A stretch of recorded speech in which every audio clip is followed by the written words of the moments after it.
Dewal, hi, good to see you. I'm good. How are you? Thanks for taking the time again. Seems like yesterday that we met. How have you been? Good. It's been busy. There's too much happening. Story of our industry. Story of our life, I guess. Yeah. How have you been? All right. I got back from Hong Kong yesterday. Oh, okay. Did you go for the CSA? Yeah, I was there for that. And then, originally the plan was to leave on Sunday, but, obviously weather intervened. Yes. First-hand experience of a typhoon, though. So that was kind of interesting.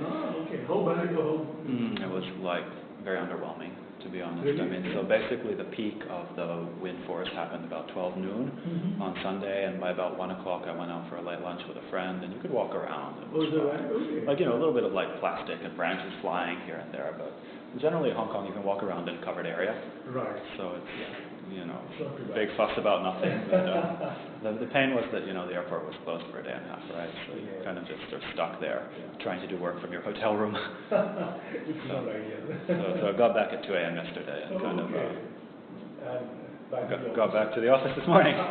So that's not easy. It's all right. I mean, to be honest, I find these flights, night flights in particular, very good for kind of consolidating your thoughts. And so I have probably met something like 30 companies to try to whittle that down to, I know it's pretty punching over 4 days. And toward the end they all kind of blend into one, right? So you have to make sure that you get your thoughts together before too late. So. Which is why I've stopped doing those kind of conferences, to be honest with you. Yeah. I just find that there is obviously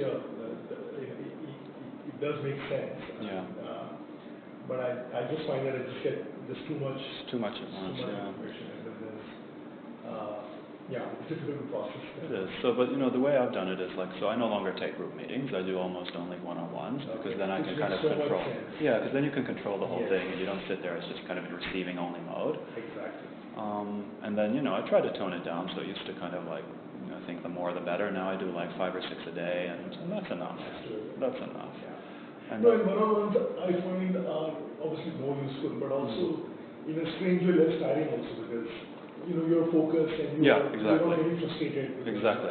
When you're in group meeting, people are all sorts of funny questions. People have different investment horizons, right? So it's you want to find out what the GP margin is going to be in 3 months' time. Then good for you, but but it doesn't interest me. No, you're right. So I guess with these things you can demand one-on-ones. Yeah, that's the benefit of being slightly larger, right? So it has some puts and takes, but those are some. No. In fact, personally, I only do bespoke trips.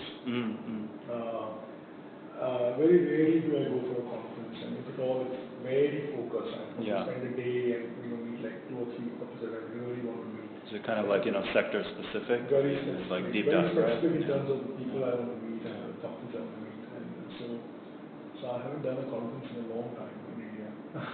Yeah. So I've scaled down to I do now 1 a year. So I go to either the CS one in Hong Kong or the CLSA. I guess it always makes sense to do one or two, right? You can get a nice. You start doing it every month, and it takes over your life. I haven't done one in the last. After I come to somerset, I think I've done one in 4 years. Yeah. Which was in the first year. That's when I did one. Otherwise, I've done only bespoke trips. So I find the bespoke trips really useful, but it's just quite different. So the last one I did was probably 5 days just looking at real estate across China. Oh. And so that was pretty intense. But it was a big interest for us. Yeah, very kind of sector driven, and you find out a lot of stuff, and I find you kind of retain at least 1/3 of it, and possibly 1/2. And it's useful because then when you go back to the sector later, you get how this works. No, I don't. Honestly, I haven't done a lot of these sector-focused trips. So I try and mix it up, and I do a mix of obviously some companies that we have in portfolio, and then some new ones. That makes sense, right? Yeah, so I try and kind of do that, and I try and do slightly, maybe more than a meeting with the company. So that's why I try and spend now when I started out I used to try and do 8 meetings in a day, but now I kind of said I do fewer meetings in a day, but spend more time at each company if I can. Makes sense. So how do you manage to do that? Because you see, my preference is always to get separate one-on-ones. To do a one-on-one with a CEO, one-on-one with a CFO, and then you can kind of line it up and see where the dissonance is. Yeah. But it's very rare that I get that in India. They're the team will meet you as one. No, Great. it So is everybody quite just sits there while the CEO talks. It is quite rare. No, no, you're right. It is quite rare. But in India, because I know the Yeah. market for a while, and Fair so I enough. can sometimes I try and do that a bit, Yeah. a little bit. Not that I always succeed, but I try and kind of make it slightly different. For one thing, I don't meet. I mean, there are some very good IRs as well in India, so I Yeah. don't mind meeting them. So I'm not very finicky. Yeah. Some of the IR guys are really good. They really know the business well and so on. Yeah. So I don't mind doing that once in a while. Yeah. But typically, I try and meet someone from the business. People who We're actually running, normally right? don't come out and meet Mm. at the conferences or Yeah. things like that. And so I find that going to where the company is hard. It's Yeah. more hard work. Yeah, fair point. But I think I find that a bit more useful. I think so. Ed and I do one trip to India every year. I just Okay. go to India once. Mm. So I don't first because just the nature of our portfolio, the kind of stocks we own, they don't need too much Doesn't turn every year. day-to-day stuff, right? They don't need. So we are. I guess I'm not the kind of person who's like calling management every second month and saying, okay. Yeah. So what is next quarter looking like? Or Agreed. what's really happening? Agreed. What's the latest? And so on. Yeah. So it's so in that sense it's more relaxed. It's not. Makes sense. You know, we really don't do maintenance stuff. I mean, unless it's needed, of course. Yeah. Otherwise, it's very case by case kind of thing. So how open are you guys to kind of, I guess, transformation theses? Because so where I find I need to do most of the on-the-ground stuff and keep calling people every few months is where there is a kind of critical turn that management is making, and I want to see how that's working. Right. And so this Taiwanese semiconductor firm I mentioned last time is one of them. It's not that I love going to Taiwan every 2 months. It's that they're doing something pretty critical, and it's hard to find out what it is without asking like 15 people on the ground. Yeah. So I find that often these kind of turnaround theses are hard to entertain at places that value kind of quality and franchise. What's your experience here been like? Yeah, actually, that's a good point. I mean, in fact, it's something that we've been kind of thinking about because, without really designing it that way, by and large, we end up doing work on, kind of the secular growth stories, nice model, high quality, good balance sheets, good management, no corporate governance. So we kind of tend to miss out, I shouldn't say miss out, but we tend to kind of slightly disregard the cyclical ones. So there's this natural skew away from Yeah, that requirement of work, right? And it's not, like I said, it's not by design, it's not as if it's by mandate. We do feel that there is a little bit of a gap in that sense. And all of us are basically cut from the same fabric, so we look at the same things. Yeah. So we do feel as a team we need to kind of look more broadly, and so that is important for us. It's an ongoing debate within the team in terms of how do we kind of build that. It's not as if, for example, personally, it's not as if I haven't looked at it. I mean, a whole bunch of sectors and so on. So we have to kind of go a little bit outside our comfort zone and look for other stuff, which we will, I guess. There's always something like that. But tell me something, I mean, you're obviously you're running money now. It's a very large fund, and you I mean, at least at Somerset, you obviously are a senior person and you will be a senior analyst. But is that something you're comfortable with? I mean, because the thing is, I mean, I'll be very frank with you. Somerset is not going to launch, 20 new products. I picked up on that. So unlike, and I work for organizations similar. I mean, I work for Reliance Person, and I know, there is a very natural kind of, you start out as a buy-side analyst, and there's a very natural. Everybody aspires to eventually, and that's very natural. And I've also gone that same route, right? So I know. You've been there, done that. So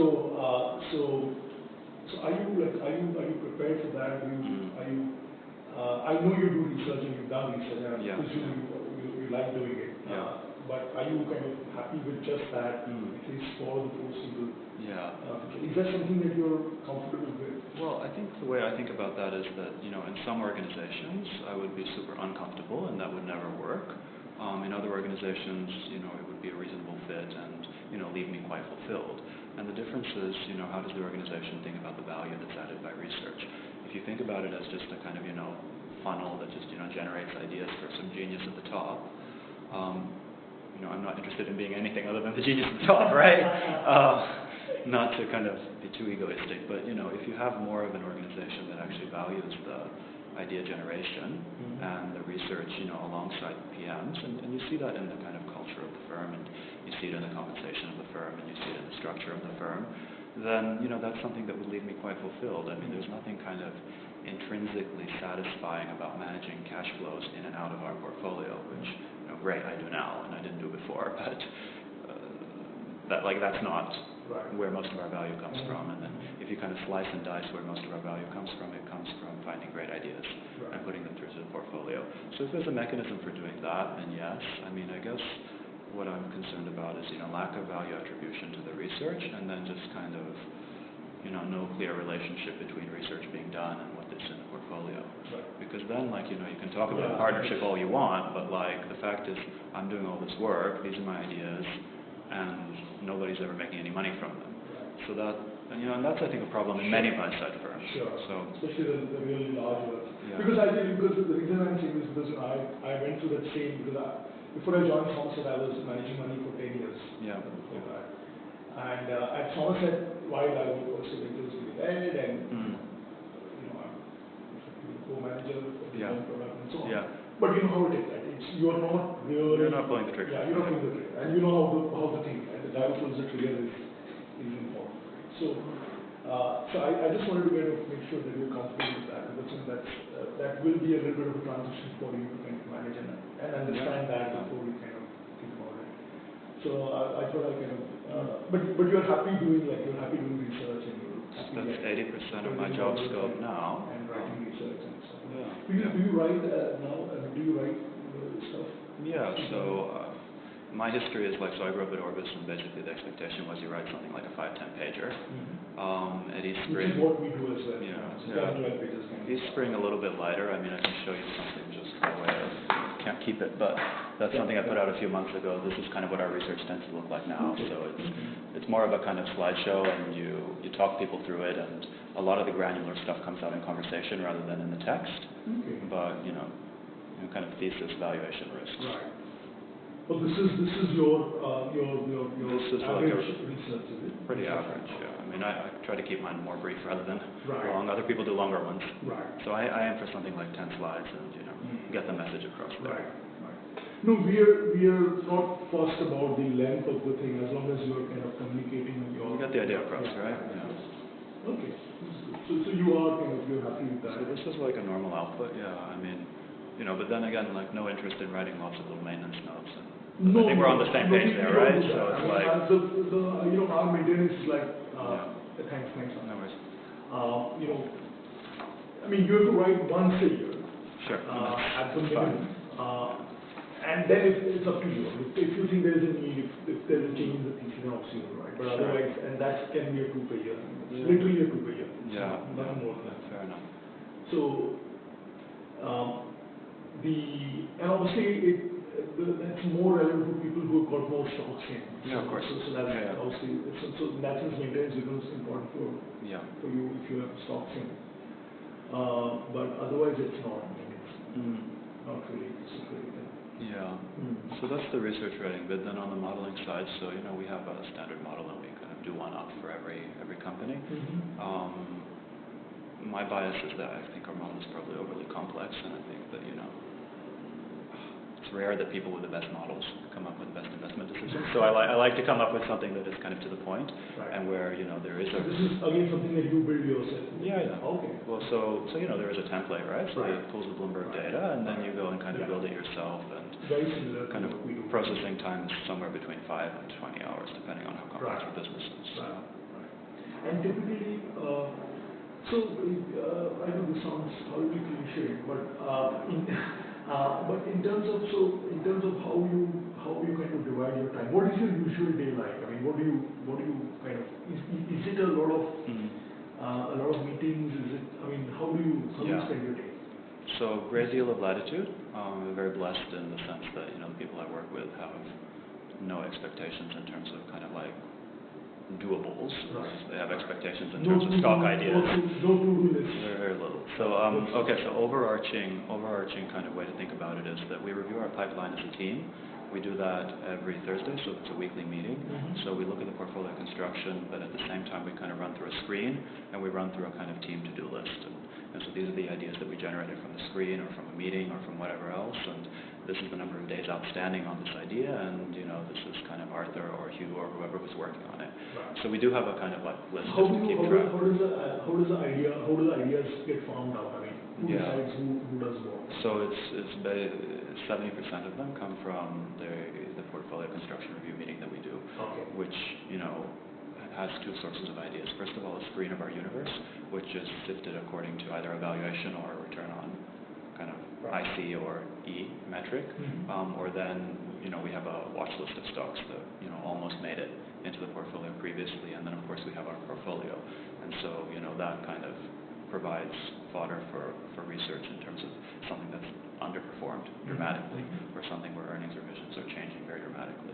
So the source of ideas is the existing portfolio plus the universe, which is sorted according to a variety of metrics. Okay. And we literally just go through that screen. It's in a printed little booklet, and we say, Okay, is this so an why idea? don't you do this? Yeah.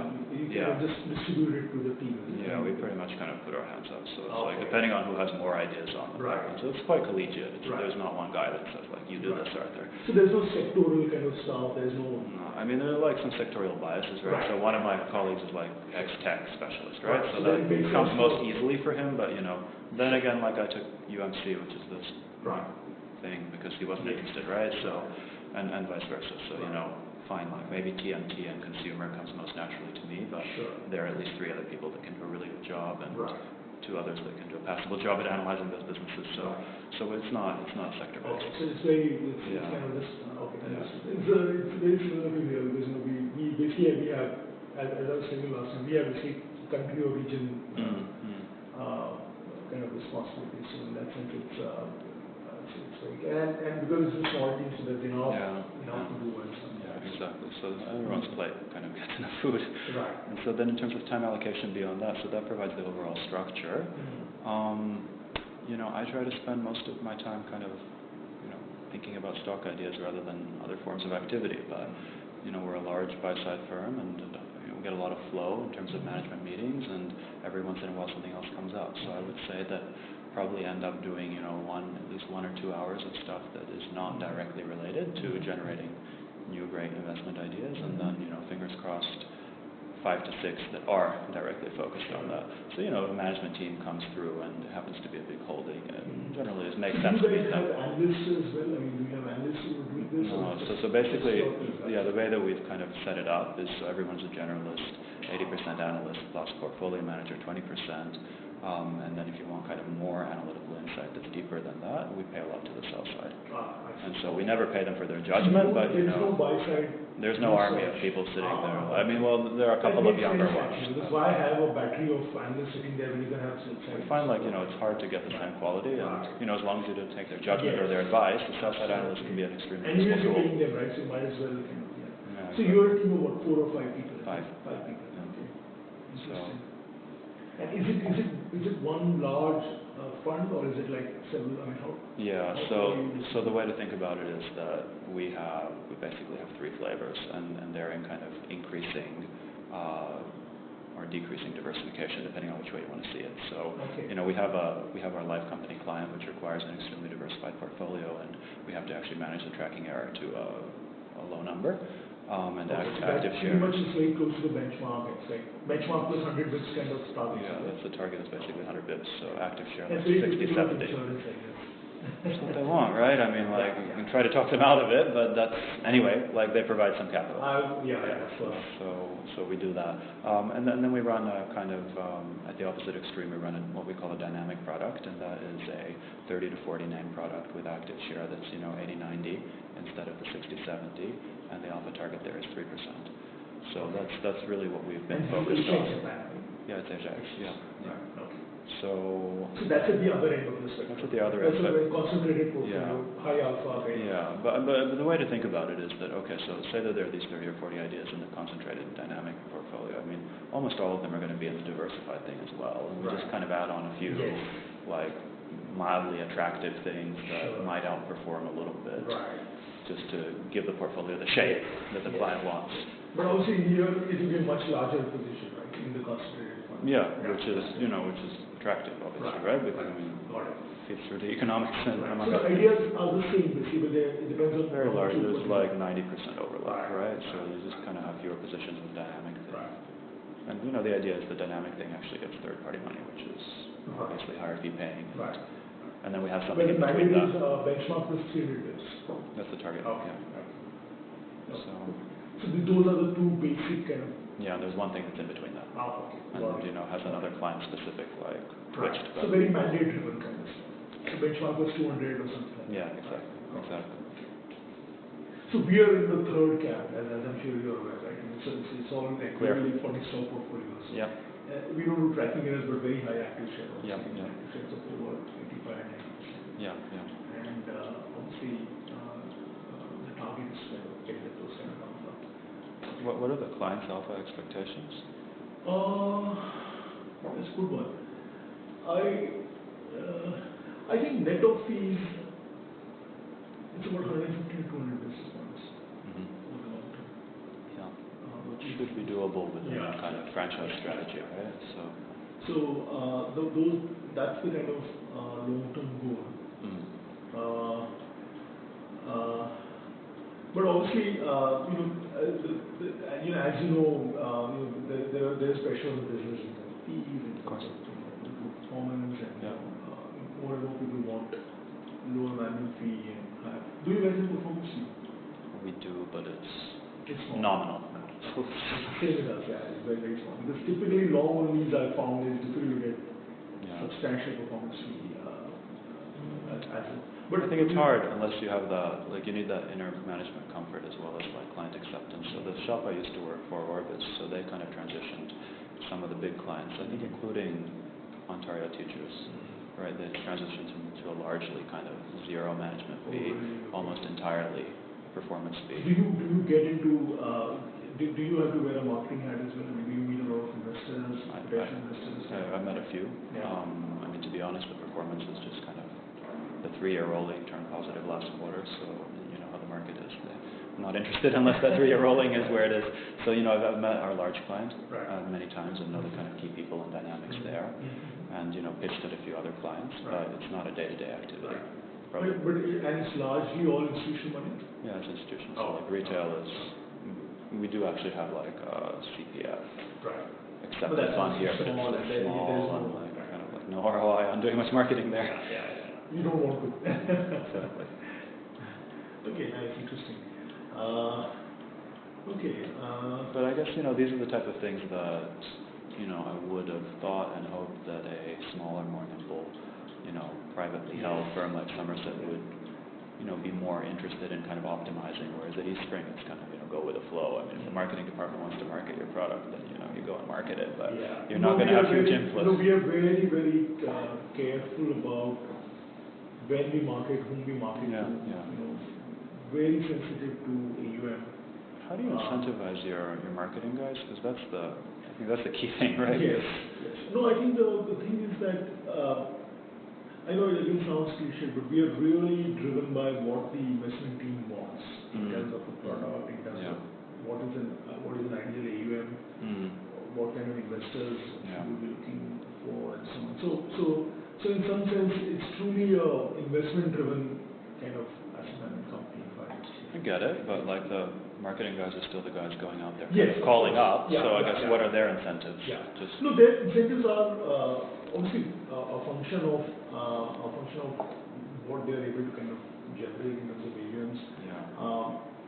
Generally, we've had very low churn because I've been here only 4 years, so I can't say for what used to happen back then. But generally, I would think the churn has kind of increased a bit in the last 12 or 15 months, just given all the turbulence that's happened across the country. So there's been a fair amount of that. A lot of people are kind of looking at ETS and Yeah, there's that like structural shift, right? Right. Which you can't Exactly. avoid. So those things are happening. So in that sense, it's getting a bit more. It's getting a bit more challenging, to be honest with you, because not just because I don't think by and large we've lost too much money, but there's been a more churn than we generally have had. Yeah. We kind of replenish whatever we've lost, but we are not used to that. I mean, typically we've had It's a a change, very right? stable Yeah. kind of Yeah. thing. Has A there lot been of any? investors have been with us for a long time, Yeah. so in that sense it's quite stable. Yeah. But I have to say the last 12 or 15 months I've seen more activity on Yeah. that front. Yeah. But all of us, all of the senior guys get pulled into marketing. And frankly, personally, at least I like it. I mean, I like meeting investors. It's a nice diversifier in your kind of activity life. Yes, exactly, and it is needed, and we have to demonstrate team strength. And I work very closely with Ed now on the product. So then, I need to go in front of the client. But when I spent the summer in London, I did a lot of that, and I do that even otherwise. Yeah. We have a lot of people coming in Singapore as well from time to time. Yeah. What do they kind of expect? I mean, they just meet the team, or you kind of take them to see companies, or? No, they mostly to meet the team and to Right. understand, what the team is like, and given that we are a small team and that, and then I work close together, so there is a lot of, also they want to know me and they want to kind of. So most of our investors now I've met several times over, right? Yeah. Either when they come visiting or when I go to the Yeah. US or Europe to market. So now there's a reasonable amount of familiarity, and everybody knows me now. And so in that sense, it's. But we don't. But having said that, it's not as if we have to do a quarterly call with every client and performance. Some clients are more demanding, some are not. Yeah. There are some clients that we speak only once a year. Yeah. And then there are some where we need a bit more handholding. And lots of times marketing is very adapted. And sometimes you also need to come in. So but yeah, I mean, I don't think I spend more than 15% of my time doing this. But it is a part of the job, I guess. Yeah. What do you kind of, I guess, show and tell clients in terms of the process? I find that like when we're marketing, it's quite process heavy, and actually our clients love it when you give them as much granularity as possible. Oh yes, absolutely. So it's all about process, and it's about how we do this whole thing, right? So I think we've talked more about my process than yours so far. I'd like to find out a little bit more. Yeah. About yours. So our process is basically it's obviously very very bottom up, very focused. I'm just taking the time because London's going to be dialing in. Yeah, no worries. There's a whole bunch of people who are going to be there today. Sure. It's essentially the research team that's going to be there. Okay. Although I'm afraid we do have to kind of finish at 3:30 because we've got a client coming. Sure. So I'm just I'm actually very keen for all of them to actually have a chat with you.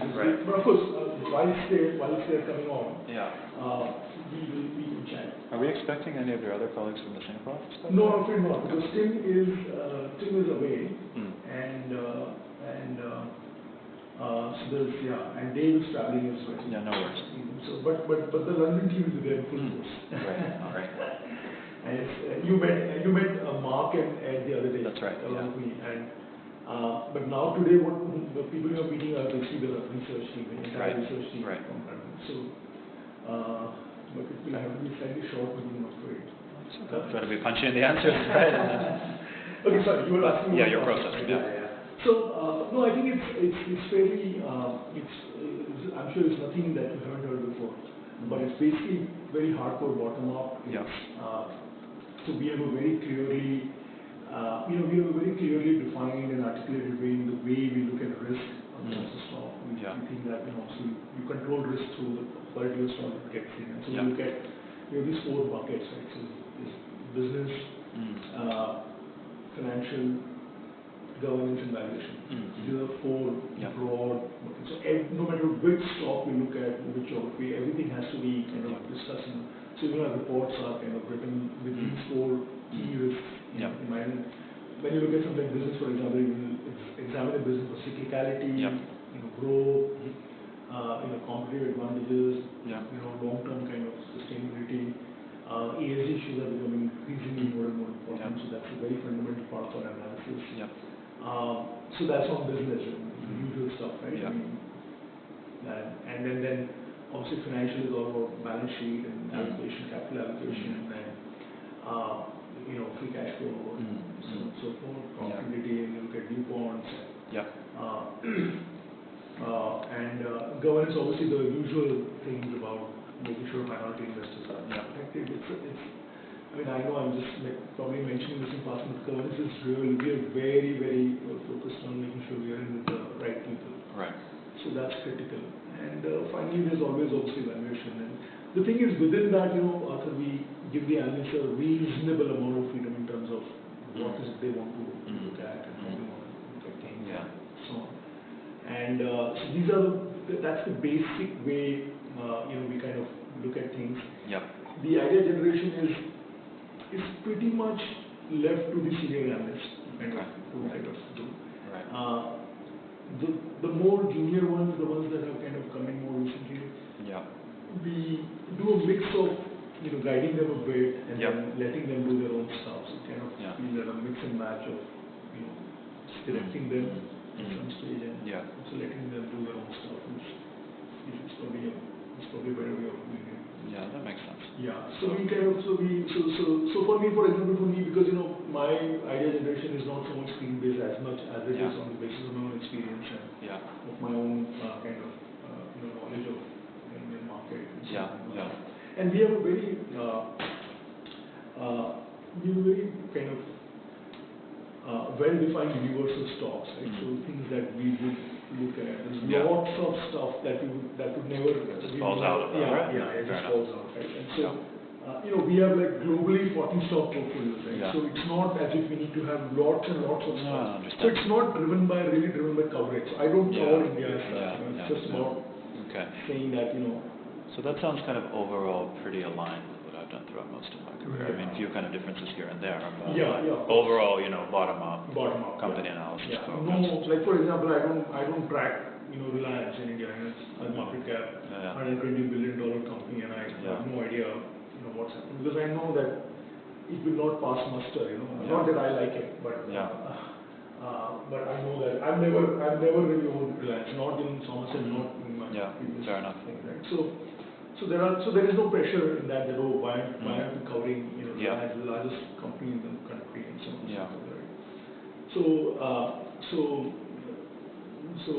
So I have just to give you a sense, I'm probably looking at any point of time not more than 35 to 40 stocks in India, right? Of which about 17, 18 are in the funds across various funds, right? So it's not a very large kind of. It's not a very large universe of things that I need to track. So we try and keep it very focused. And then you write on an idea and then you float the idea to the team. And we have a Tuesday meeting, which is why we're having one of our investors come in and attend the meeting. So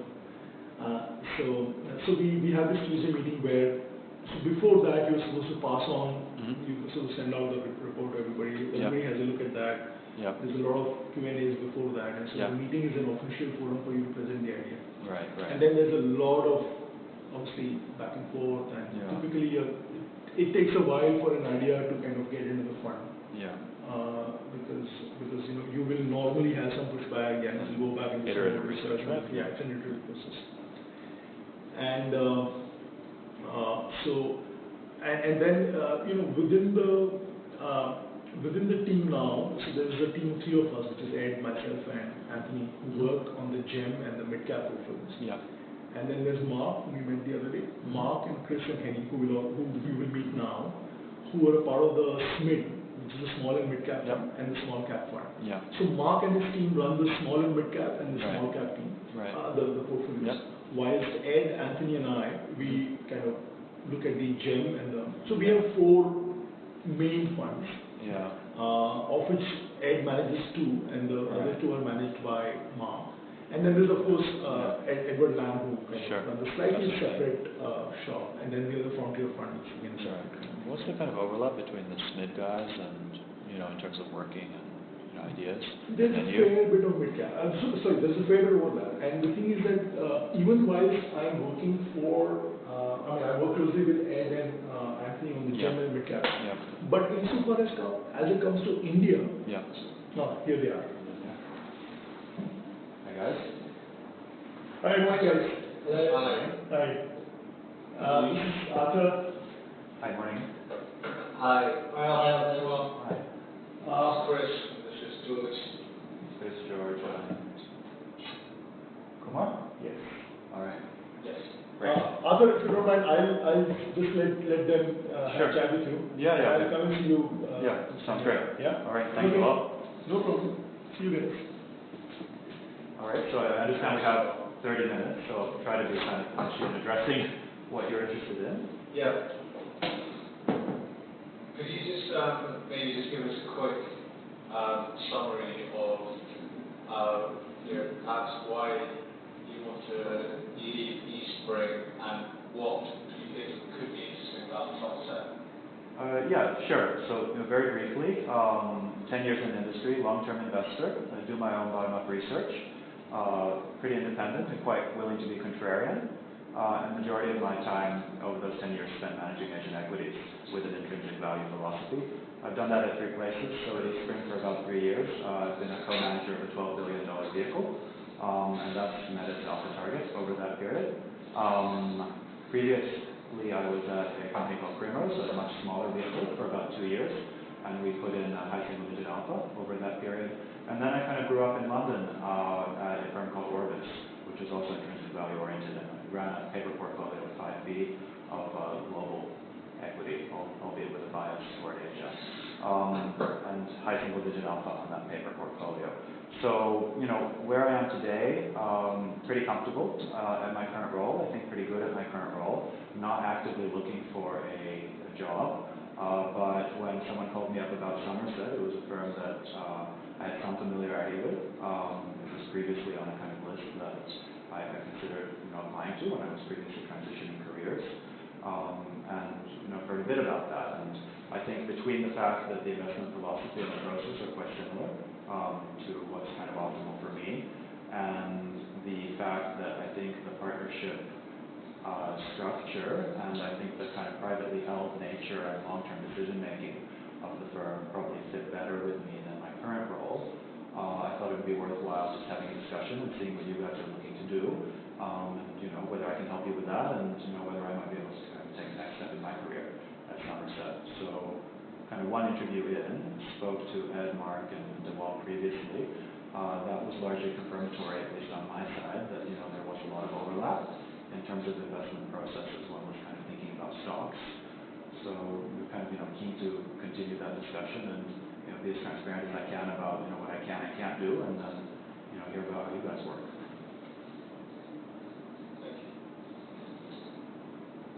Could you maybe talk about how it works being a co-manager and on the investment, how it is working rather, Sure. At your current firm, and then maybe talk about why you perhaps be willing to sort of, in a sense, transition to being a pure analyst with us, and not a portfolio manager at least initially. Sure. So I guess the way that I split my time today, and the way that our firm or our team works, is we have 5 co-managers of a $12 billion product. There's one lead portfolio manager, but I would say that everyone pretty much splits their time 80% research and then 20% portfolio construction and management. So we think the bulk of the value that can be added is not really through kind of reviewing the correlation matrices, it's through coming up with great ideas that are substantially mispriced. And so we spend our time accordingly. That takes, can talk more about the process in detail, but effectively we run through a screen-based process that looks at valuation as well as business quality. And we do a lot of bottom-up research to kind of bring ideas through a funnel to fruition. So that's, and the decisions in terms of portfolio sizing and actions are basically weighted according to degree of consensus among the 5 of us.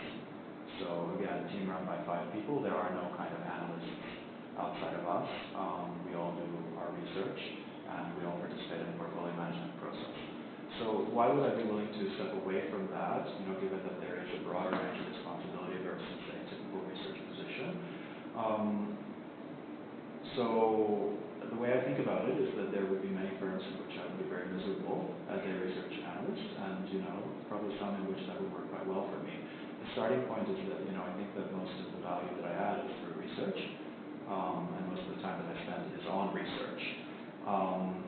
And then it really just comes down to, well, what are other things that are not really included directly in the scope of the job that are important to me? One of those things is, I guess, having confidence and conviction in the course of the business over, a 5 to 10 year time frame instead of a 1 to 2 year time frame. And I've found that working for a subsidiary of a listed company, you have a lot of things that are constantly up in the air. So, we have an investment process, but that investment process can be changed by someone who effectively is an insurance guy, who knows nothing about asset management and kind of, shuffle up our business at will if we have underperformance for a few years. And I think similarly, there's a lot of kind of background noise and a lot of decisions that are not kind of investment team driven within the organization, and that just corrodes long-term ability to execute as well as kind of long-term confidence in that being a great home. Now, having said that, I would say that at least kind of among the investment team and the people that I work with, the caliber is very high. So it's not that I'm dissatisfied with how we're run on the investment side. It's just I'm dissatisfied with the overall kind of way in which the structure operates, and worried about whether that's a great place to be on a longer term view, given how kind of mercurial and non-investment based some decisions have been during my 3 years here. Thank you, Arthur. So could you just talk us through your idea generation process? You mentioned just a bit about the process, and also sort of how you're sort of involved in that screening and funneling of ideas. So could you just walk us through idea generation and then how you look at the company, the qualities that you think are interesting in a company to get sort of that funnel ideas? Yeah, happy to do that, and I guess it's a good question because it actually helped to kind of refine that funnel and give it a little bit more structure and form here at East Spring while I've been here. So the way it works is that it's screen driven for 70-80% of the time. We do also kind of meet a lot of industry insiders and participants, and occasionally generate an idea that's not from the screen, but most of our ideas come from the screen. We run a different screen, or we basically run about 8 or 9 different screens, and we rotate them, right? 7 of them are valuation or price performance based, and then 2 of them are business quality based. So we do have a valuation bias. So the screen changes every week. Sorry, the quality. So when you say quality based, are you saying sort of like return on capital and things like that, or? So our ROE and ROIC would be the 2 of them. Definitely open to considering other businesses on other metrics, but those are the static ones that we sort of screen on.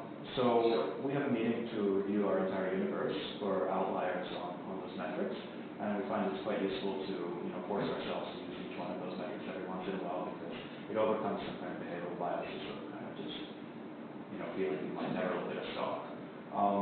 So look at those as a team. We sit down every Thursday, we flip through the universe, and that generates ideas for us to look at. We're all generalists, so everyone does have a bit of a sector specialty background, and I have my own in, I guess, consumer and TMT, but we're open to looking at ideas from any sector, and we want to take them as people have capacity. Hi, Arthur. Hi, good morning. Good to see you again. We spoke before, but I'm just coming in to get some more, so I missed about Cool. Well, we'll kind of keep it together between the 2 meetings. So I was just talking about idea generation and about idea generation. Yeah, great. So I think I talked to you guys through the screen, right? And so once we have ideas on the screen, that's kind of like the widest end of the funnel, and I tend to kind of follow a 3-phase process to kind of whittle them down. So spend 5 hours on basically discarding 70% of ideas at the first stage, and then spend maybe 20 hours discarding another 70% of those ideas at stage 2, and then spend a larger number of hours discarding ideas and kind of coming up with just cream of the crop for our portfolio beyond that. How do you decide, why an idea should be discarded? I think it's probably easier to kind of I think probably easier to kind of describe why ideas make it through rather than discard it, and I try not to agonize too much over ideas that I reject that just don't meet the threshold. The most common reasons for discarding them at the early stage are corporate governance. So there are some businesses that, just given their behavior, I would not own at almost any price. Dramatically changed industry where the valuation signal is, or the ROE or ROIC signal is meaningless. That's a good basis to discard an idea, because then there's no point in researching it if it's not an outlier. So those are the two most common reasons for discarding things at the early stage. And then I think at later stages of research, so kind of a phase 2 or a phase 3 process, would involve quantifying, the amount of upside and the amount of risk. And I tend to think about it in terms of risk reward, or 5-year IRR, or kind of upside to a valuation target. Those are metrics that have been used in various organizations I've worked at, all of which usually converge. I'd say it becomes more granular as the process carries on, and it becomes focused on the upside versus the downside. And that's model driven, as well as kind of, a lot of the risk you can't really model, so the upside is more model driven, and the risk is, I guess, more qualitatively driven. Yeah, thank you. And then, sorry, you're saying ideas that actually make it through? So ideas that do actually make it through tend to be, for the ideas that I'm responsible for, they tend to be outliers on both valuation as well as quality. Great businesses that are derated versus their own history. And the way the process rolls is that, in truth, it's an iterative process, so the research never stops. But I think the pathway to getting an idea into the portfolio is to call at least one, if not two, research meetings. I like to kind of do more of them. I like to do a research meeting relatively kind of early on, just to canvass people's ideas in terms of what we should be researching, because that's a good way to kind of harness collective intelligence. And then once the research has been, I guess, completed, or at least reached a threshold at which I'm comfortable recommending an idea for the portfolio, we have a deep dive research meeting in which we distribute the materials ahead of time. People become very acquainted with the ideas, and we debate the merits of that within a team context.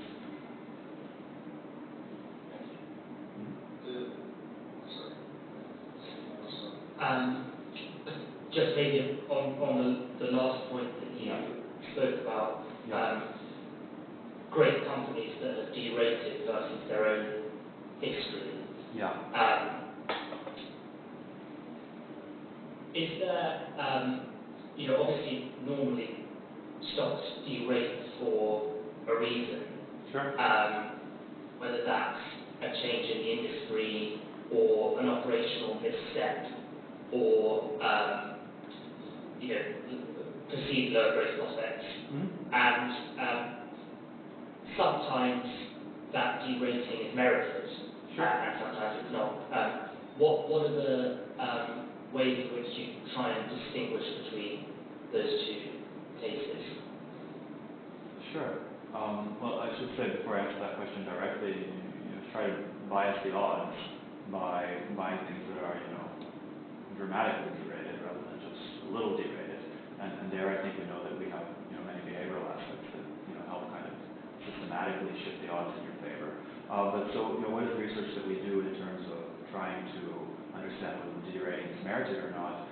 It tends to be very bottom-up, industry participant driven. So obviously the kind of most superficial place to start is canvassing the kind of, I guess, bear and bull views from sell-side analysts. Like, we never use them for any investment advice, but if there is someone who's a sector specialist, it's useful to be able to get a digest of the sector and kind of hear the arguments both ways.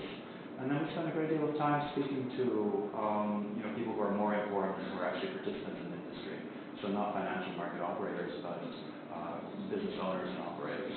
So typically competitors, former employees, customers, suppliers. Those would be the types of people that we normally speak to when researching a company. I think back to a steering company that we invested in recently that went through a fairly rigorous bottom-up process to kind of test whether the stock, whether the business had actually seen a 50% impairment in value, because the stock certainly had. And we spoke to, they only had privately held competitors, so we spoke to 3 privately held competitors and various people who either worked there currently or previously. We spoke to several auto industry consultants, so those are consultants to the actual operating businesses rather than financial investors. We spoke to some of ex-management, and we spoke to some of the clients, so the OEMs that actually buy these businesses, buy these parts from the steering company. So that's the kind of business we tend to do. That's the type of research we tend to do. So looking around the kind of value chain and speaking to people who are real industry participants. And do you think that, would you ever invest in a great business where where there hasn't been a material drawdown valuation? So I certainly have in the past. They haven't been wildly successful investments. So I try to restrain myself a little bit. But I mean, look, never say never. I mean, I guess the starting point for how I think about whether to invest in businesses is the upside versus the downside. And there are many great businesses that have not seen a derating where you can still make quite a compelling case that intrinsic value is meaningfully higher than the stock price.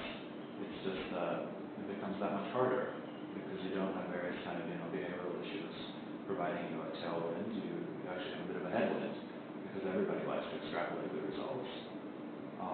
So put it this way, I think it's a harder game to play and one that I haven't played as successfully. But I've definitely tried to participate in that, and definitely open to thinking about investment ideas like that in the future. Arthur, my sense is that your current stock, because it has more of a value focus, there is a compulsion to look at those names which have fallen. Yeah. But also, you as an investor are quite attracted to both ways of investing. The fact you wouldn't mind doing sort of more straight compounders, for want of a better word, where the growth is strong enough that even though it hasn't fallen off, the market is underrating what's happening. How do you manage both sides of the investment coin? Do you think you're only one or the other? Do you think people can only be one or the other? Or if you were to start looking more at straight compounders, how would you go about doing that without making mistakes because of your previous framework? Yeah, well, so you're quite right. So my current shop is valuation biased, right? So I think that just makes it organizationally that much more challenging to go and argue for ideas that haven't derated, even though I have done that and successfully every once in a while here. Throughout my history, I've done both. I've made money and lost money on both. I think that there are different kind of sectors and different market environments and also different kind of countries that are just inherently more amenable to one or the other. And I think by way of example, developed Asian markets, well, I guess not within your remit, but in Singapore and Hong Kong, I think not that easy to find lots of great compounders and very easy to find lots of stocks that kind of, I guess, are rebounders and start to get depressed and snap back. I think the rest of Asia is probably a little bit more compounder heavy in terms of great investment ideas. So your specific question was, well, so how would I go about kind of researching and investing in compounders given my history? Well, I think that if you don't start with a valuation bias, you have to start with some other kind of understanding of why valuation or pricing is, why there's likely to be mispricing, right? And I think that can be informational, but that's very hard in most markets to really have a real informational edge. I think it can be a kind of horizon-driven edge, in that, especially in Asia, we have very short-term investors, and there are some people that just cannot look beyond 24 months. So, by forcing yourself to take a longer investment horizon, that's one way. I think by spending a great deal of time, thinking about what could catalyze a revaluation. something else that you probably have to do with compounders that I've had success with at times, and not so much success with in other occasions. So I can talk with some specific ideas, but I think overall framework is, so if you don't buy something because it's beat down and you don't have that kind of behavioral tailwind, you better find some other tailwind, and that tailwind may be a long-term investment horizon, and it may be a willingness to kind of look at specific catalysts to revaluation in more detail than others in the market are. Thanks. And I mean, obviously, compounds are coming on to exciting, but are there any overarching characteristics that you draw out in companies that you think can grow in a value-creating way for a long period of time? Well, I think if you had to generalize and kind of think of the dream compounder, it would have a company that has high and stable or rising ROIC or another similar metric, and that has rational capital allocation with the money that's coming in, so that it's recycled in a value creation way. Both, and then I would define that as kind of testing by ROIC or by IRR any operating capex versus a buyback versus an M&A deal. And so that's kind of like optimal capital allocation in my view, and I think that's necessary, and then I think having good economics to deal with is necessary. And are there any sort of general qualitative characteristics of a business that you think allow and protect high ROIC? Well, I'm not sure whether this is a good answer because it's kind of circular, but I would say generally a moat, right? I mean, so some type of reason why others can't replicate your business. So that could be sometimes it's scale driven. I mean, not often, but sometimes you just have the, I guess, advertising and promotion margin leverage or an R&D margin leverage. Namely, if you spend 10% on any one of these categories, you have a head start if you're 10 times bigger than anyone else. Often in Asia, they can be kind of regulatory or kind of first mover. So the casino business in Malaysia, for instance, doesn't really have any kind of hard competitive advantage, but it's been there forever and bankrolled every politician in the country for 50 years. So that is a moat. I think, beyond that, not a great philosopher of this. I'm sure we could kind of think of other factors, just maybe kind of going through on a bottom-up basis, companies that I think have a great moat. Sometimes it's that kind of user base or, it's economies of density or, kind of network economics or, various things that make it hard for a newcomer to go and replicate the economics without a great deal of investment. This is Anthony Linden, who's senior analyst and member of the large cap team. Hi. And is about to ask you an incisive question. All right. You like exterior? Yes, I do. How can you possibly tell that they have a technological edge or advantage over their peers when all of their peers are unlisted or deeply embedded within Korean, Japanese or European manufacturers? I know they do a very good tale of selling themselves. Yeah. He's one of the best IRs in Asia. But how do you prove they actually benefit for anything else apart from being a former GM parasite? Yeah, well, I think, to start with, the thesis is not that they're like 3 times better in technology or 5 years ahead of everyone else. So that's not the starting point. The starting point is that there's industry consolidation and that they are probably marginally better in their target markets than the other 2 big guys, ZF, TRW, and Bosch. And that there won't really be a place in that market for the tail 20% of industry participants over the next 5 to 10 years because the technological sophistication and the amount of vehicles is just kind of rising. So that's the starting point. But so then to speak to how did I actually come to that view, paradoxically, I find it's actually a lot easier to get good information about an industry where companies are unlisted than listed. I mean, with listed companies, there's a great deal of kind of reticence to, speak openly about prospects and, regulation FD in the U.S. and, just general kind of reticence. There's a cookie cutter message that these companies are deciding to give out, and you just go with that. I think with unlisted companies, we have no difficulty finding like 3 people from both. I think 1 or 2 from TRW and ZF to speak to us.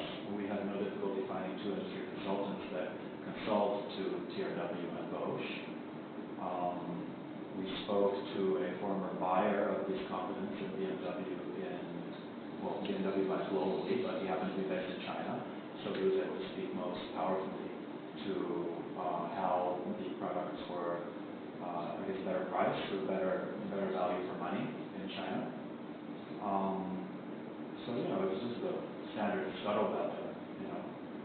Ask the competitors, ask the suppliers, ask the customers, and I don't think that that's more of a challenge for unlisted companies than it is for listed companies. What do you think they are going to be in that tail? I mean, they are, remember, they're okay in China, but globally they are quite extinct after having gone backwards for a number of years. Okay, so the market splits I've seen show them as I think a number 3 pushing on number 2, but we may be looking at different stats. So if you look at the smaller guys, right? So Mando is probably the biggest, right? So the Koreans, based on what I've heard from experts, have simply stolen ZF TRW technology 20 years ago and have kind of refined it a little bit, and that's how it's marketed into the Chinese OEM space, and that's how it performs within the Korean OEMs. So in other words, they're further from steer-by-wire, which is, I guess, the newest form of technology within steering, and they haven't penetrated the high-margin rack steering that Nexteer participates in. And then there's also, I think, Showa and a few other kind of smaller Japanese guys. So, the way that I see the industry is that you'll have TRW and ZF, you'll have Bosch, you'll have JTEC. JTEC is largely captive. And then if you look at the markets in which these guys participate, but to simplify, there's basically the U.S. and China, right? So in the U.S., they have that position within GM, and they're making inroads within Ford. And they are also exposed to the fastest growing, highest margin bit of steering. And so I think just looking at what market share developments have been, it seems that position is relatively secure in the U.S. So in China, we spend a little bit more time because I found that to be a harder market to understand, and there's also more incremental growth there. So my understanding of the Chinese market is that Nexteer is very competitively positioned in terms of pricing versus Bosch especially, but also versus TRW ZF. And by very competitively, I mean they underpriced by 5% or more, which is quite significant there. They're also much more willing to, I guess, expedite R&D and the whole process a little bit Chinese style than the Bosch or the TRW guys are. So in other words, they're a more natural fit for the OEMs or the domestic OEMs within China. And then the rest comes down to what are some problems with JTEC and what are some problems with TRW and Bosch in China. So Bosch has basically a JV, and everything has to go through this JV, and the JV is with Shanghai Auto, right? So in that sense, it's a little bit like Nexteer used to be in the U.S. If you're a captive, if you're owned by one automaker, you may not necessarily make the best inroads with everyone else. Bosch also has very high pricing. JTEC, according to 2 or 3 people that we spoke to, has kind of cultural problems dealing with non-Japanese makers. And ZF TRW is competitive, but prices at a higher price. So I guess I've kind of blurted out a lot of specifics, but stepping back, if you see market share gains at stable or rising margins, I think that's generally quite an assuring sign that there is some kind of competitive advantage that the business is enjoying, and I see that in Asia for next year. Okay, predominantly non-Chinese and non-Asian business. So everyone asks about the Chinese and Asian business because of the Belisco and where they're based. But it's predominantly a North American and European market. Is that fair? Yeah, that's fair. And excluding GM and Ford, they're not taking share. So you're almost relying on two vendors to carry most of their growth and most of their value growth. Well, so first of all, when you say it's not predominantly a Chinese or an Asian business, I think like 45% of operating profit contribution is basically Asian now, right? If not 45 and 40. So it's it is very large, and most of the incremental value, because the margins are higher in Asia and because the growth rate should be higher, most of the incremental value will come from that space. So I think it's not. They won't stay that high, will they? So Asian margins are disproportionately high, and in any other auto market they come down as unit growth slows. Possible, but I think you have to ask why the margin is disproportionately high in Asia. The reason, as I understand it, is because a lot of the R&D has already been done, and there are prototypes that are simply leveraged, right? So you don't have to recreate the R&D from the US. You simply kind of customize the product a little bit and you shove it in. And if you look at what's actually been happening to margins over the past 2 or 3 years, auto growth has been slowing in China, right? The margins haven't been coming down for next year in China. So yeah, sure, I think over some very long-term horizon, we should expect convergence to a kind of global average, but I suspect that's a 20-year horizon and not a 2-year horizon. And I think the data backs that up. But how do you value it? May I ask? How do you? I mean, optically it looks incredibly attractive. Great returns, stable margins, plugged into many end vendors in China that everyone wants to talk about. Yeah. But it's on a climb for 10 times. How do you rationalise what you should pay for it? Okay, so I tend to kind of start with simpler techniques first, and then kind of get to more complex stuff. And so historically, it's been closer to 15 or a high teens multiple. So that's a starting anchor. You can debate whether it's worth that as a kind of secondary stage, but that's the starting point. I think one very easy back of the envelope way to think about it is, if you kind of just do a basic calculation of, FCF growth plus FCF yield, at current valuation, what does that give you, and how does that compare to a market rate of return? And I suspect that you'll have a mid to high single digit FCF, probably closer to a mid single digit FCF growth rate long term, and then at 10 times or 11 times earnings, you probably get at least a 6% yield. They do convert most of their earnings to free cash, and so you combine those two together, you get about an 11% yield plus growth, and that's equal to a long-term market rate of return. So very back of the envelope, which is not an official kind of Eastern valuation methodology, but very back of the envelope, that kind of looks attractive because it's well above average business in terms of ROE management, operational as well as capital allocation quality. To get that at a market rate of return is attractive. At Eastspring, we build out a model that has a more complex way of looking at this.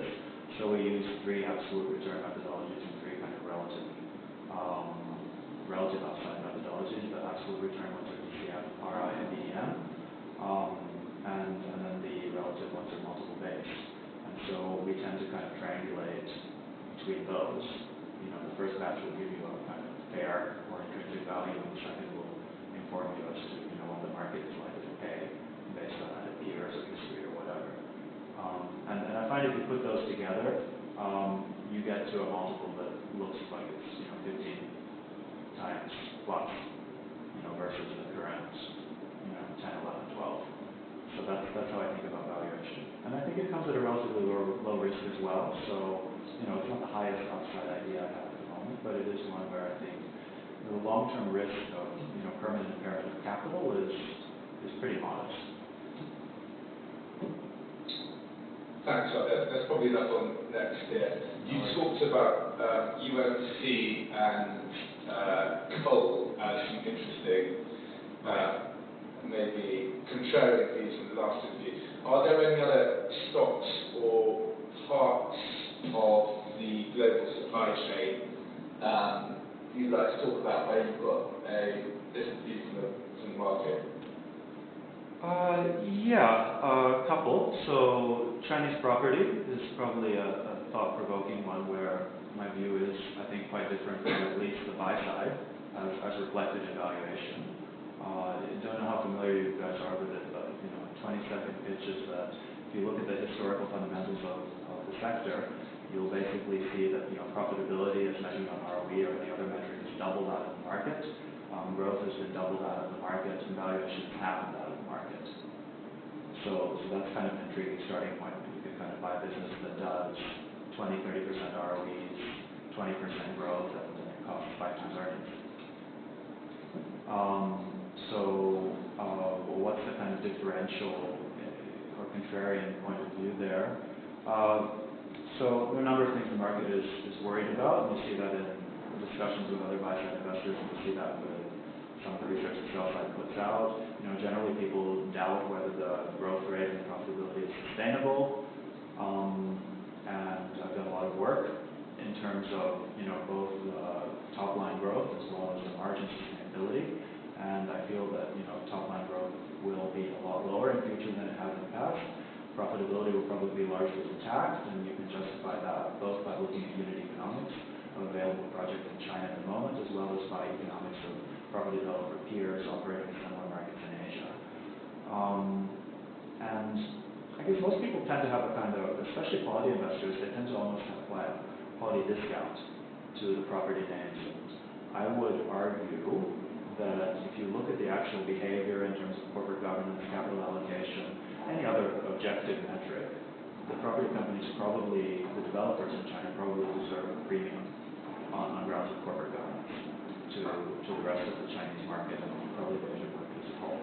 So that's a big overview of, I guess, the contrarian view that I have on the sector. I'm happy to speak in more detail. Have you looked in particular at the accounting for some of these property companies, and are there any practices you've detected that might suggest shenanigans? Yeah, and we've retained like 2 guys to do like a forensic examination of the accounts. So look, the biggest thing is that they have a lot of hidden debt in terms of JV projects, and they kind of massage the economics in terms of they acquire a plot of land or a half-built project, and they don't fully consolidate it, even though they have effective control. And they class the minority participant, or they class the other participant as having equity, whereas in fact they actually have like fixed obligations to them, and the equity is entirely the company. So how do you deal with that? One way of dealing with it is by looking for companies that don't do a lot of these JVs. And you do have disclosure of the project, and the companies will tell you how frequently they do JVs. And there's a number of large companies in China, so China Overseas Land as well as China Banky, that are not very big on those type of projects, and therefore don't have that prospect for abuse. I think the other thing to know from an accounting point of view is that all the real estate developers in China have an unusual method of revenue recognition, so they recognize a bullet, right, at handover rather than percentage of completion. And as a result, like all your GAAP financials are effectively lagged, and you're printing numbers that really reflect operating decisions and performance that's 1 or 2 years old. So GAAP financials old and also kind of subject to substantial potential for abuse because of the arbitrary nature of how you can release costs into the gross margin. So they capitalize interest as well as capitalizing a bunch of other things.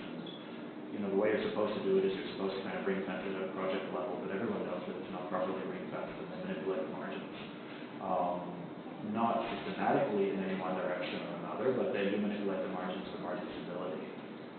So, it is a case where the financials are not fully representative of the business, but it's kind of a question of, well, so what does that mean? So how seriously does it distort the economics of the business? And, what kind of discount should we apply? And I think for the larger, better-run companies that trade at 5, 6, 7 times earnings, I'm willing to put up with a little bit of smoothing and massaging of margins to get what I consider to be still a great business. So those are just 2 things that we're familiar with in terms of shenanigans. Do you look at the biggest or one of the largest problems with valuing a property company often just comes about from the price to NAV calculation. Because the land banks and indeed projects are well known, well discounted. There's lots of people inside those the published projects. Yeah. And effectively you're only betting on discount rates, really, if you're looking at land banks rather than the actual accounting that produce the value. So how do you, if that's not fair, or please tell me, but if it is fair, how do you try and not just bet your entire investment thesis on a discount rate or one interest rate, given you probably don't have more knowledge than the particular analysts that cover that stock? Well, I mean, look, so one starting point is by actually looking at, either an earnings or an adjusted free cash flow number. And so if you adjust for the fact that, basically growth capex shows up within a change in inventories, so it's, miscategorized by accounting terms, these things will throw off a lot of free cash, and so you can value the free cash. Then the discussion as to, how useful the actual NAVs are, especially the project level ones, take them with a grain of salt. I mean, I think that there's so much room for arbitrary assumptions there. I try to look at what the actual kind of, GAAP book value is. And when you get deep discounts to that, then that already suggests that the business is quite attractive. I mean, you can buy things at 0.6, 0.7 times book, and that book generates a 20% ROE. That's kind of high-level indicative of mispricing. I take your point that you can get to any kind of NAV number you want based on the discount rates. I guess for our purposes of valuation, I don't see that as very different from the problem we face for the rest of the stocks that we look at, because we run a residual income or a DCF model, which of course is highly sensitive to a discount rate on pretty much every stock that we look at. So, perhaps I'm missing some of the substance of your concern, but to me it doesn't seem like a structurally different valuation problem that we face every day.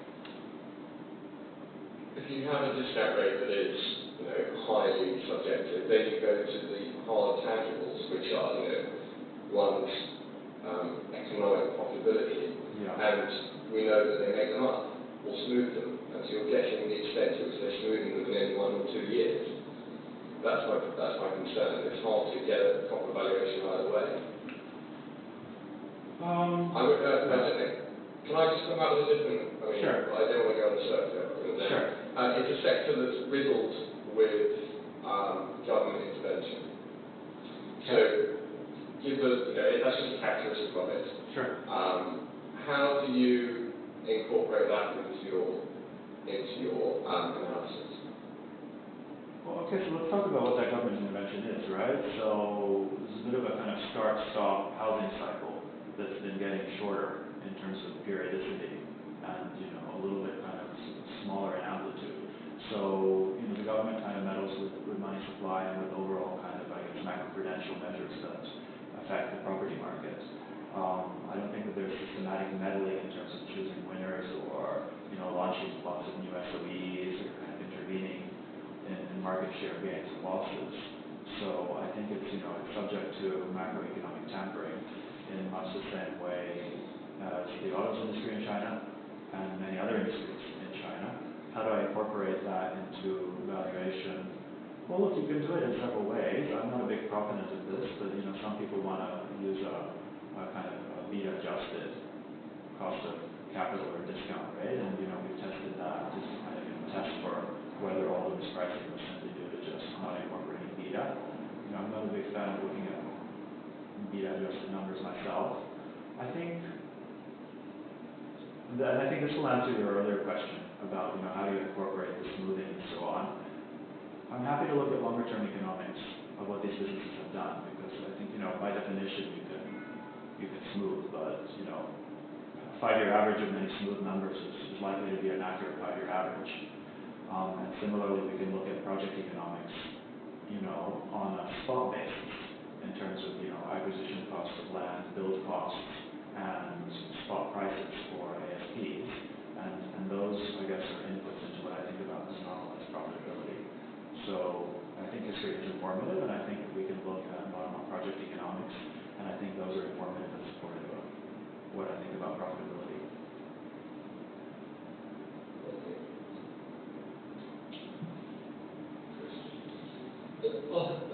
Could you maybe talk about when you've made investments in the past that have gone wrong? What categories of mistakes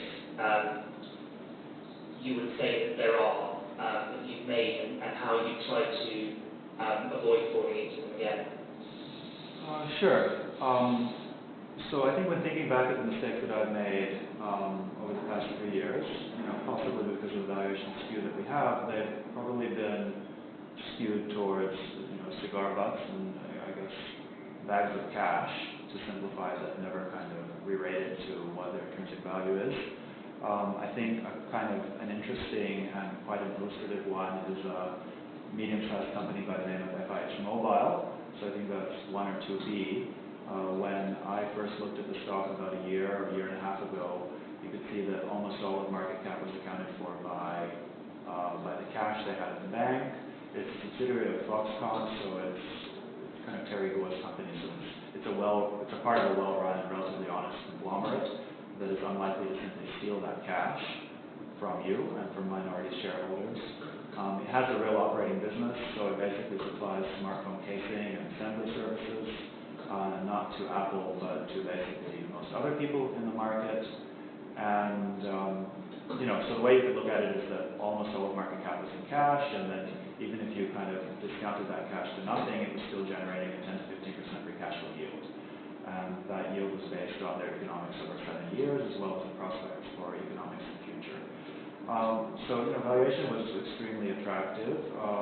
The quality of the business was about kind of average, maybe slightly above average. I think it's 15% ROIC. So how did this go wrong? So the way it went wrong is the company embarked on basically a project to resuscitate and revive the Nokia smartphone brand, throwing a lot of money at a business that may or may not work. So it's not exactly theft, but I mean the cash is now burning at a rate of 10%, 15% a year. And there's not really much evidence that the whole Nokia project is working. Remains to be seen whether they shut that down and whether the stock rebounds, but I think meanwhile the stock is down 40-50%, and so you can always go below the entire market cap being accounted for by cash. And I guess that was, what were the mistakes there? I think mistakes were, being a little bit overconfident in the extremity of the valuation, and I guess the general honesty of the management team. So valuation was extreme, and management still hasn't stolen the money, but they did embark on a project that basically is black box economics. And, that has, I think, scared pretty much all stocks I've covered away from the stock, which, creates a bit of a vicious cycle. And, jury's still out. We still own a little bit of this, and maybe on a 5-year view we'll kind of break even, but clearly I think a mistake so far. And a few other kind of names that I can talk about, but generally sins of commission and related to buying cigar butts in Asia without kind of thinking through what's happening at the business operations level thoroughly enough and without kind of keeping enough track. Because I tend to also think about investments on a 3 to 5 year horizon, and I think I probably was not aggressive enough in reevaluating whether the thesis is on track in the case of FIH Mobile after they bought the Nokia assets and after the first and second quarter and of misses and after the 5th profit warning that they put through. So a little bit of complacency. And that's obviously something that, as investors who like value, it's a common pitfall to fall into, the so-called value trap. Are there what are the ways in which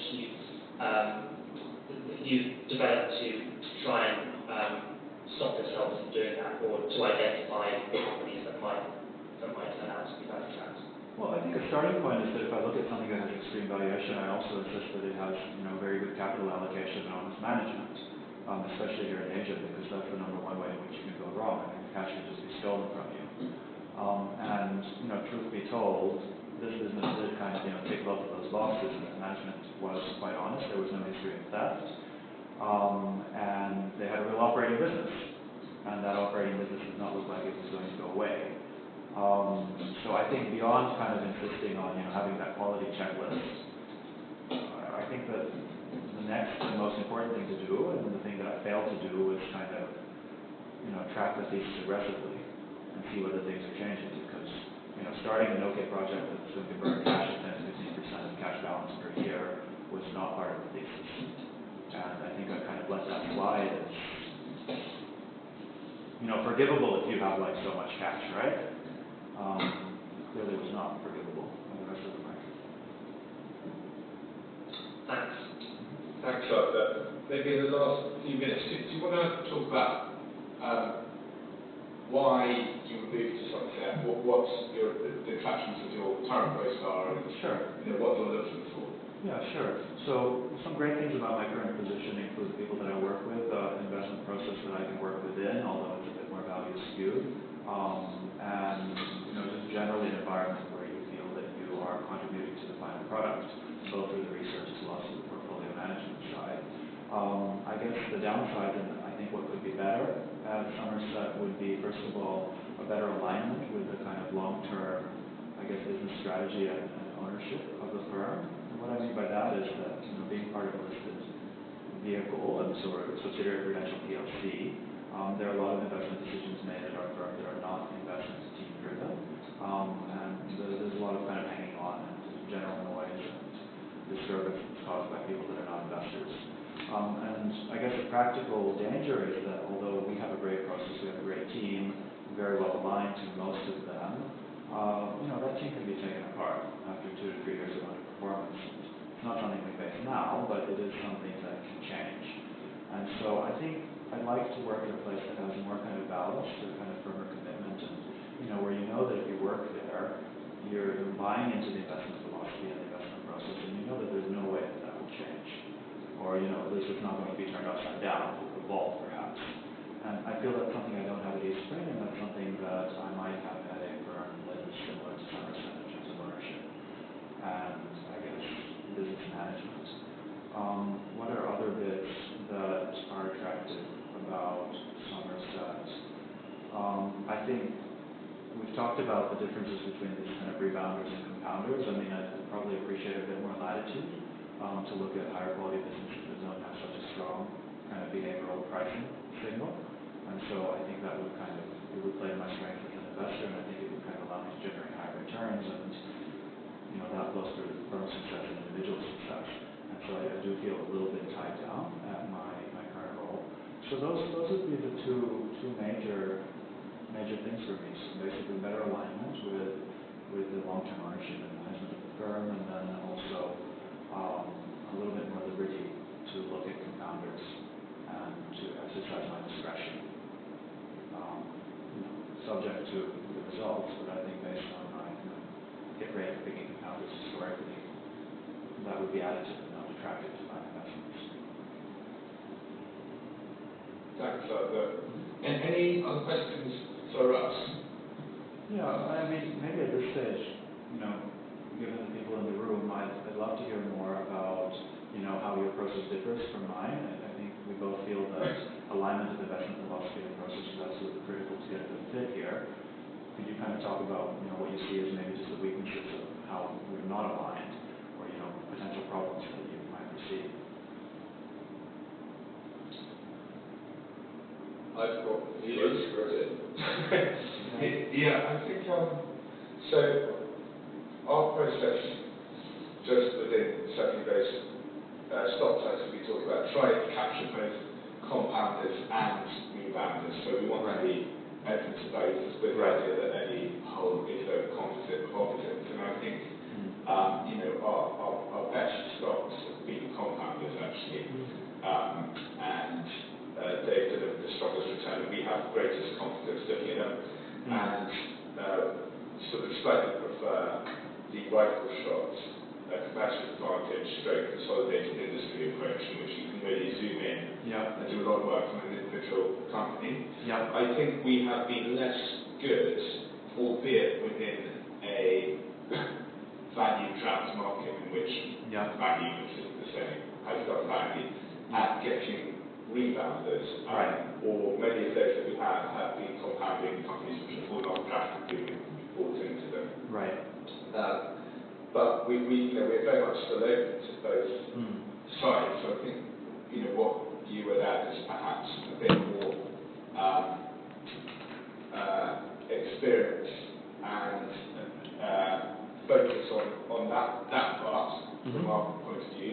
That would be helpful having a good focus on that. And then for you, exactly as you say, I think you can benefit from a lot of good work we do here, finding the compounders. And as far as I'm concerned, at this point in the market, we could be wrong, but there is the possibility that the slight tilt in the type of company, either through industry or startup platform, which I would be keen to level up our rebound skill.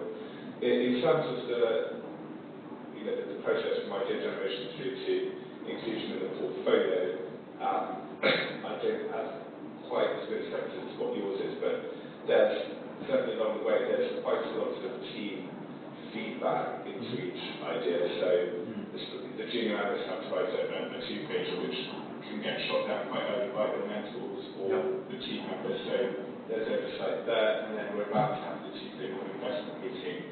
We've ready, all of us, with the notes, and Royal Sherwin is going to get multiple questions, which is useful, obviously. And then there's an additional hurdle in that there are team units around each fund who also do an additional meeting, and they'll discuss whether it's not one at any price, one for the watch list, or one now. So there's quite good, I think, team feedback effects. That's a better word. There's something about business companies done the geographical. No, I can believe we haven't done a geographical tour of the houses. Can I just check? I'm an agent journalist. There are countries and sectors that I prefer to do, although I wouldn't openly admit them to clients. Where do you least like to dig in terms of countries or subsectors? Both from a historical perspective, lack of success or lack of opportunities, but also maybe where your skill sets might not be as high as where they might be in another subsector or country. That's a good question. I think that India, I would have to freely admit, is being a place that I have not spent a lot of time in terms of my stock research. The few ideas I have had there have been successful, but it's not a space that I know particularly well, and I can imagine that there are many people who know that much better than I do. I think beyond that, I kind of almost have a policy of not buying kind of rebounders or privately held companies that are very cheap in China, because I have gotten that wrong so many times. So within the Chinese space, definitely more biased toward very high quality franchises, preferably privately held, but open to some SOEs as well. I think those would be the kind of clearest ones. So weak on India and not interested in kind of buying cigar butts in China. Beyond that, we manage a fairly large amount of money, and so it's hard to kind of invest in a lot of the kind of smaller names here in ASEAN in particular. And I think that necessarily biases you a little bit more towards North Asia, so that's where a lot of the experience has been. But had success with smaller names in Indonesia as well as Thailand, as well as plenty in Taiwan. So I would say that, look, India tough for me. Chinese cigar butts tough.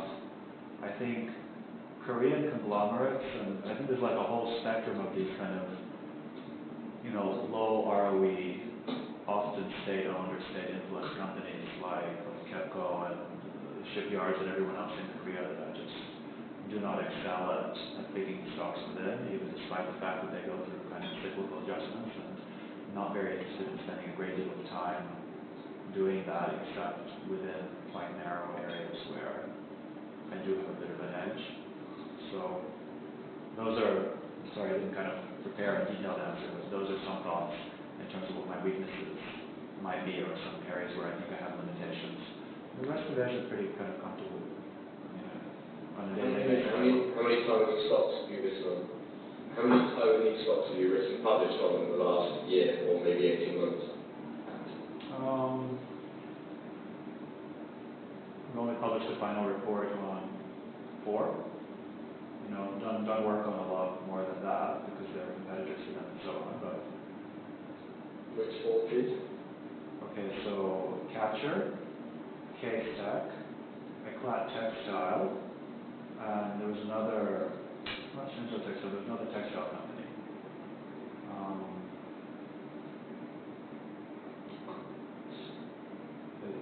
It's an Eclat lookalike. Sorry, the name escapes me. Yeah, it probably is. So it didn't go anywhere. It's doing quite well at the moment. But sorry, just to jump back into the what are your thoughts on the apparel, clothing, textile, capital goods supply chain, which that seems to be in flux at the moment? If you've written on it, that would be interested to know. Okay, so my thoughts on that, go quite far back in that. I think the first thing I did as an investment analyst in 2007 was with a bunch of textile companies. I think that there are very few of them that have any real kind of long-term sustainable advantage, and so that's why I kind of balked at these valuations that not a lot of Eclat got. I think with Eclat, at least that's deflated a little bit. So look, I think the long term is that more and more of the labor-intensive stuff moves to Vietnam. And you see that with kind of Shenzhou, and you see that with, there's a nice little company that I like to trade, PA, which is called Texhom, which is operationally one of the best kind of integrated textile companies. It goes through huge cycles, but has a nice kind of long-term secular growth trend because they just run better and allocate their capital better than others. But so your question was, what are my thoughts on the overall sector? I think that it moves to Vietnam. The people that currently have an advantage or have moved first to Vietnam probably have an advantage for at least another 2, 3, 4 years because it takes a while to stabilize operations once you enter that country. I think that there are people who kind of do slightly specialty fabrics, including Eclat and so on, that are going to continue earning attractive returns for a few years, but in the long run that gets entirely commoditized. I don't think that Nike and others will continue to support margins and returns at those levels. And I think that you have kind of continuing pressure of nearshoring. So, there's a new kind of semi-automated factory that Nike has in Mexico and a few other trials that are going on in the U.S. So, it remains a commodity business where you might have kind of, modes where you can earn excess returns for 3 to 5 years at best. And I think the way to play that industry, I'm much more comfortable kind of playing it in a cyclical way than trying to buy these secular growers because I think there are very few companies that can sustain excess returns. So if you pull the long-term kind of ROE charts and the price charts of Texhom, so 2678 HK, that's kind of almost a poster child of the type of textile stock that I would like to participate in making money from.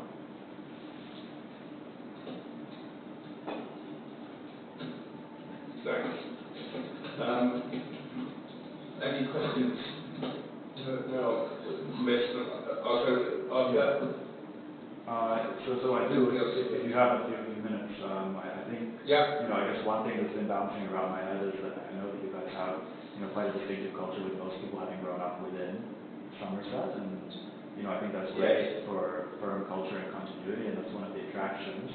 I think there are a couple of you guys, Anthony, if I'm not mistaken, that kind of have a background outside of Somerset, so I wanted to kind of hear how that settling in has gone for you, and how big of a challenge you envision that being for other new joiners.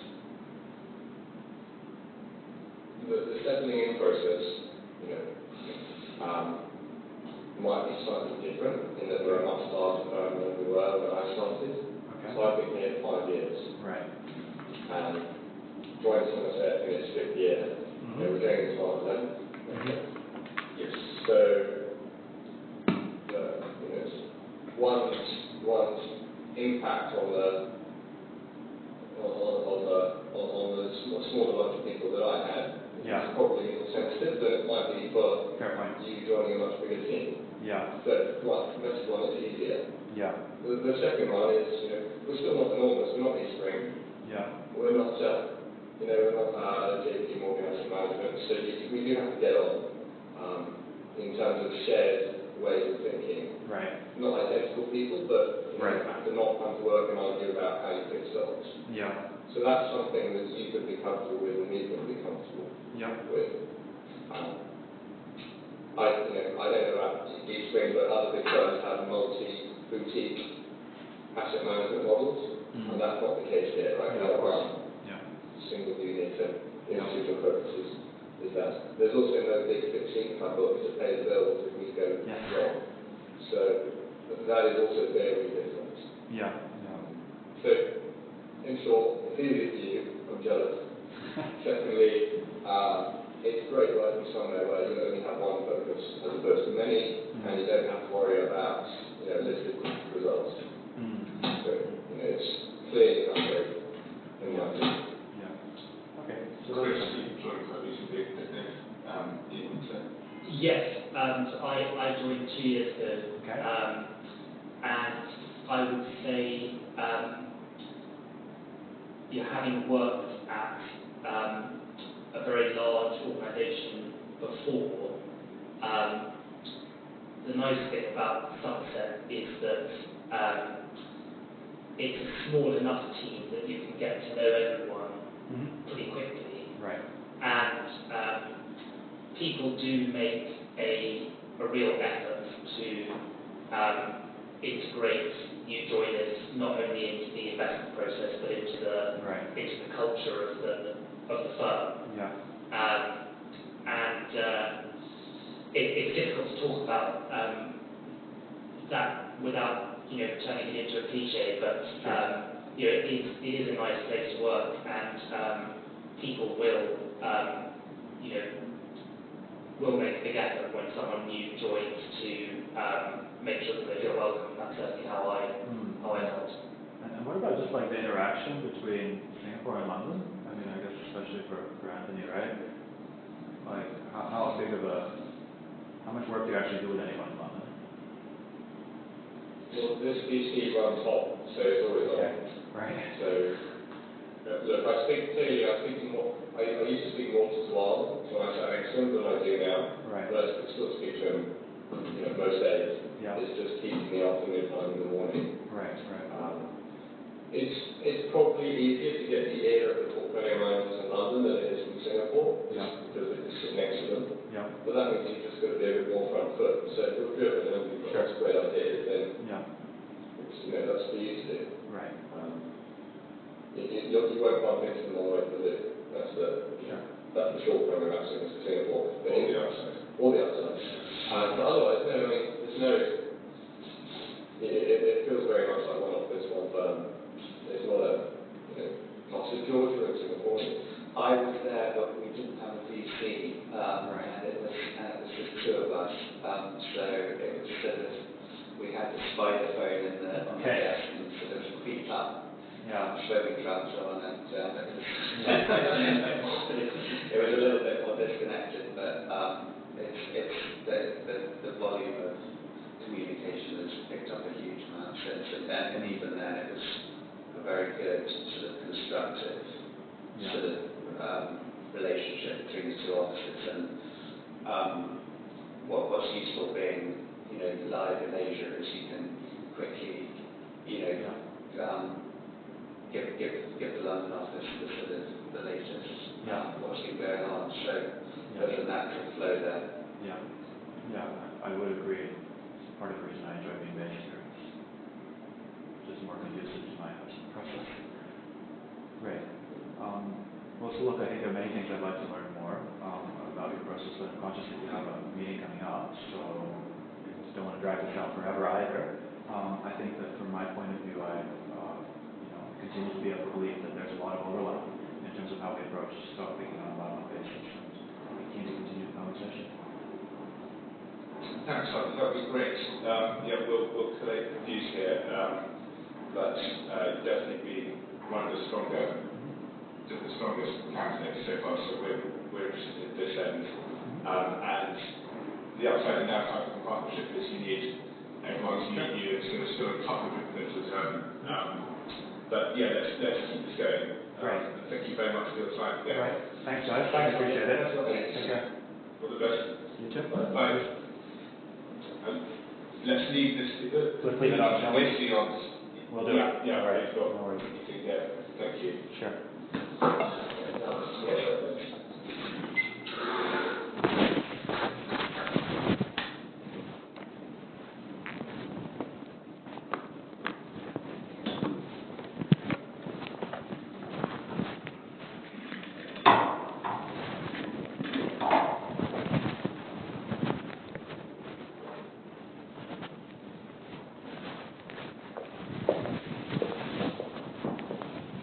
Yeah, done. I think you guys have another meeting starting in that, so. Thank you very much.